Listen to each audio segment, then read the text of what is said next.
Long-term care is on the ballots this year in Washington State, but you do not need to live here for this video to be important for you. Before you listen to everything that I have to say, I am giving a big fat no on Senate Joint Resolution number 8201, and here is why. My name is Sam and I'm currently in Washington State for almost 2 years now, originally coming from California. I was in the long-term care insurance business for around 4 years, and I helped a lot of people design and set up their long-term care policies. So I'm not just coming as some random neighbor or a person off the internet, but someone who has been in the industry and was actually following WACARES before it was even launched. I want to talk about some of the key aspects that you should look into when you are seeking out a long-term care insurance policy. Now, I completely understand that we are expected to understand the long-term care industry. Many of us don't, other than the fact that we know it's expensive and we know that for a lot of people it is almost inevitable. And this can be both damaging to the person and their financial futures and their financial health, as well as their family members and their caregivers. We're not even going to get into the conversations about folks who have unfortunately needed to leave their families for a number of reasons, including those of the LGBT communities. So some of the key points that you want to look into for a long-term care policy is going to be your benefit pool. So under WACARES, this is a flat $36,500 max and may increase with inflation. You want to evaluate how much are you going to put in versus how much you are going to get out. Are your benefits inflation protected? What is the portability if you decide to leave the county? If you leave Washington, if you leave the country, then what happens to all of the money that was paid in? Are there any disability provisions? A lot of people don't realize that long-term care is not just for the elderly, and anyone can be considered as having a long-term care need if they are unable to perform a certain number of activities of daily living. So someone can go skiing and get in an accident and be considered in need of a long-term care depending on the recovery time and what they are capable of providing for themselves versus the support and the care that they need to perform these ADLs, or activities of daily living. And last but not least, this is not financial advice. However, long-term care through WACARES comes out as a payroll tax, whereas a standalone individual long-term care policies in some cases can actually be deductible in your taxes. So this would involve talking to a tax professional to see whether or not the policy even makes sense for you on the tax side. So now let's talk a little bit about the resolution itself and from my understanding of WACARES. So again, this is one person's opinion and perspective, someone who has been in the industry before, but it is still just my opinion and my observations based on my knowledge of the resolution as well as the WACARES program. This can potentially change at any time, as I just saw that our governor recently signed a new law that does impact WACARES. And for more information, please do your own research, and you can also go on the website itself at wacaresfund.wa.gov. So the first thing I want to point out is that you should always be concerned of the red flag when folks are trying to get you to believe that investments and returns are guaranteed. Now, this is really concerning to me that this resolution is seeking to be able to invest this public funded money into private investments in which there are no statements of any oversight, any of the conditions into what companies will be available. And aren't we already tired of corporations and conflicts of interest deciding where our money goes? What if you voted yes and then later you come to realize that they invested in Amazon stock or Google stock, the corporatization of media, or suppressing our other human rights through other policies? A lot of times we're being tested on what we are willing to learn about what's actually happening and what we're voting on before we actually make those decisions and sign them into law. I don't know about you, but I wouldn't be too happy if I found out that this money for long-term care was actually going towards funding weapons to you-know-who to kill you-know-who. This is investing 101. Returns are never guaranteed, and historical data is only that. It's historical. I didn't seem to read anything about what happens if the market tanks. And I don't believe that the people should be burdened by the actuaries not doing their job and for rolling out the program prematurely before actually determining that it was going to be feasible. Drawing on my background in personal finance, I want to give you a little example that will show you exactly what it could mean if the market were to drop and the money that they are essentially telling us is not going to sustain itself for this program is going to be at risk. If the market were to go down 20%, let's just use $1,000 just to make it simple.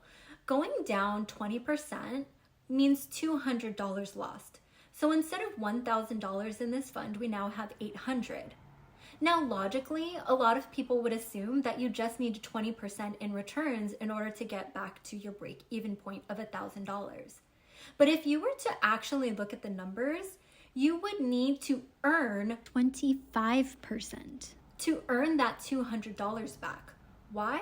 Because $1,000 is not what we're using anymore. We're using $800. So in order to recuperate $200, we need to earn 25% returns on that $800 to get us back to $1,000. This is what they do not want you to understand or realize. But guess what? They get their money, so the private corporations again are going to be the ones who benefit, and the politicians who support this are obviously going to earn their favor. Sounds like a conflict of interest to me. So I mentioned, who actually benefits?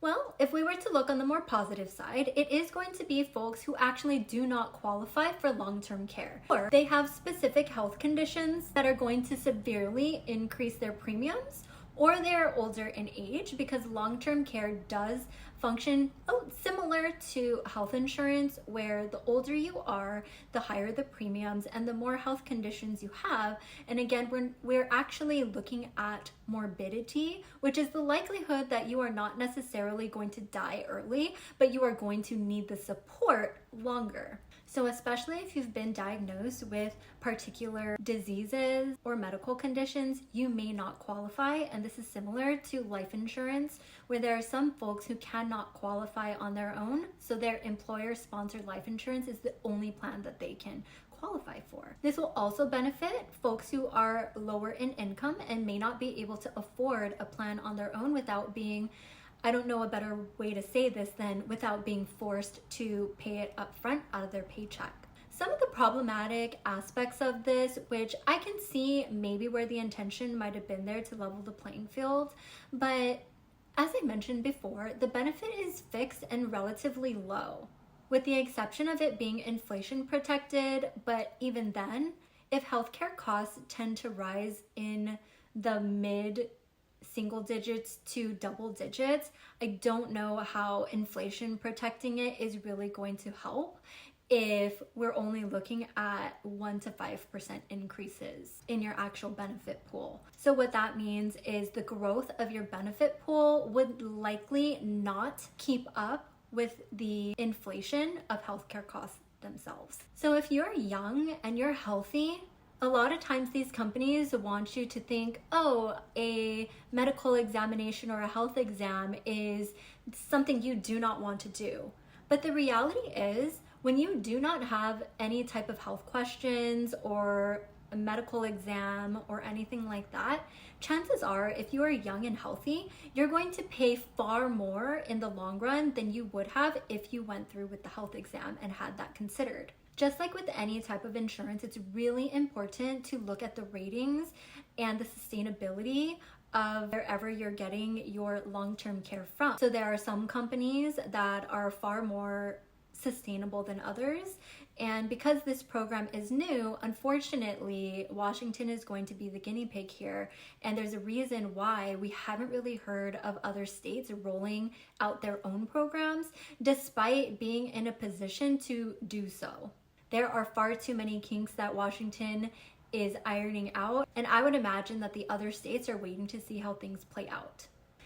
So bear with me, we're going to do a little bit more math here, and I want to compare what we talked about earlier as far as if you are a higher income earner versus a lower income earner, and the fact that the benefit pool as it stands now is fixed.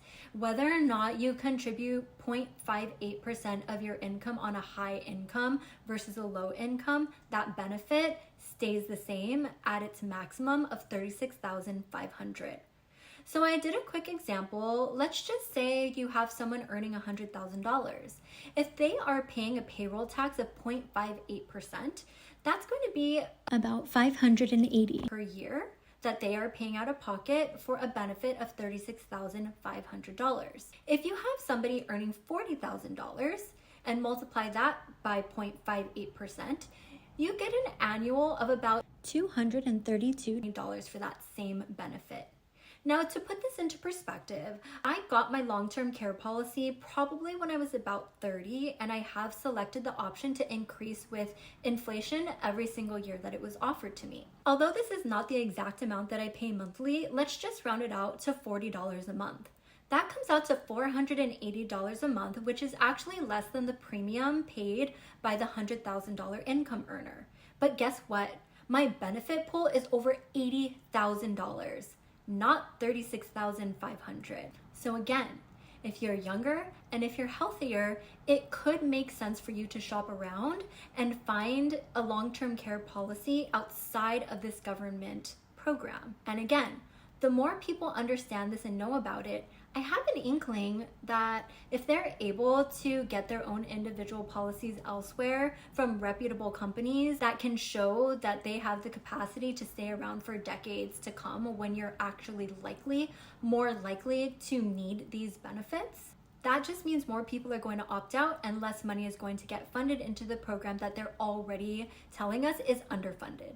So again, while I was in the long-term care industry, something that we talked about or looked at was Genworth, who has come out with annual reports on the cost of care for years. And from my research, it looks like they have actually changed the name of this calculator to CareScout. So if you want to go online, you can look up the Genworth CareScout cost of care calculator, and you can look up your own zip code and you can customize a few of the items in order to check what the costs might be in your desired zip code. It also lets you forecast into the future what these costs might be with inflation. So I don't want to scare you, but I decided to go with Seattle and run some numbers just to give you an idea of what some of the higher costs could look like in the state of Washington for 2024, according to this care cost calculator. Now remember, we had $36,500 as the current maximum. Now, if you look at these numbers here, this should concern you. Now, if we were to break it down into the monthly average costs in Seattle for 2024, let's just say that everything worked out in terms of the program being able to fulfill its obligation and your inflation adjusted benefit increased to $40,000.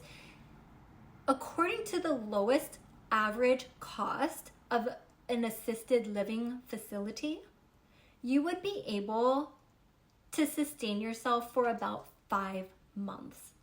5 months. Last I looked into it a few years ago when I was still in the industry, the average length of a long-term care need is around 2 years. So 5 months really doesn't give you a lot of time to try to figure out what you're gonna do or give your caregivers enough time, if you're so lucky to have any, to be there to support you.